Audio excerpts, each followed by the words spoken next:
বাদশাহ আওরঙ্গজেব বিশাল ভারতবর্ষের একচ্ছত্র সম্রাট হওয়া সত্ত্বেও রাজকোষ থেকে কোনো বেতন ভাতা নিতেন না।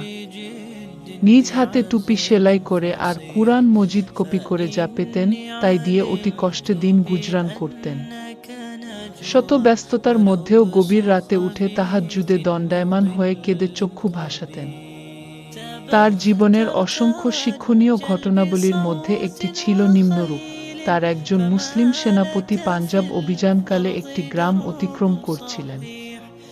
সে সময় একজন ব্রাহ্মণের পরমা সুন্দরী এক মেয়েকে দেখে তিনি তার পিতার কাছে তাকে বিয়ের প্রস্তাব দেন। পিতা অনন্যোপায় হয়ে বাদশাহর শরণাপন্ন হলেন।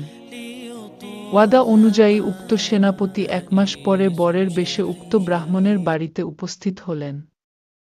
কিন্তু ঘরে প্রবেশ করেই দেখলেন ছদ্মবেশী সম্রাট আলমগীর উলঙ্গ তরবারি হাতে স্বয়ং তার সম্মুখে দণ্ডায়মান। ভয়ে জ্ঞান হারিয়ে সেনাপতি সেখানেই মাটিতে লুটিয়ে পড়ল। গ্রামবাসী হিন্দুরা ওই দিন থেকে গ্রামের নাম পাল্টিয়ে রাখল আলমগীর। যে কামরায় বসে বাদশাহ আলমগীর ওই রাতে ইবাদতে রত ছিলেন, ওই কামরাটি আজও হিন্দুদের নিকট পবিত্র স্থান বলে সম্মানিত হয়ে আছে। কেউ সেখানে জুতা পায়ে প্রবেশ করে না। এর থেকে শিক্ষা, আধুনিক বিশ্বের বৃহত্তম গণতন্ত্রের দাবিদার রাষ্ট্র ভারত সরকার কি বর্তমানে সেখানে সংখ্যালঘু মুসলমানদের অধিকার রক্ষা করতে পারছে? না, বরং প্রতিনিয়ত তাদের প্রতি চালাচ্ছে নির্যাতনের স্টিম রোলার।